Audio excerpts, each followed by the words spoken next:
నమస్తే, welcome to DY news. Kamareddy జిల్లా పిట్ల మండల కేంద్రంలో ఎంఈఓ దేవి సింగ్ ఆధ్వర్యంలో ఫిజియోథెరపీ క్యాంప్ భవిత సెంటర్లో నిర్వహించడం జరిగింది. ఈ కార్యక్రమంలో ఫిజియోథెరపిస్ట్ వి సారిక పిల్లలకు వ్యాయామాలు చేయించారు. ఎంఈఓ దేవి సింగ్ తల్లిదండ్రులకు సూచనలు సలహాలు ఇవ్వటం జరిగింది. ఖచ్చితంగా పిల్లలను ఫిజియోథెరపీకి అందరూ రావాలి అని అన్నారు.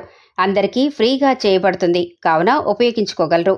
ఈ కార్యక్రమంలో ప్రమోద్, ప్రత్యేక ఉపాధ్యాయులు ఎం కమల్, కిషోర్, జె గంగాధర్ మరియు సిఆర్పి పాషా పాల్గొనడం జరిగింది. ఇందులో 9 మంది విద్యార్థులకు చికిత్స చేశారు.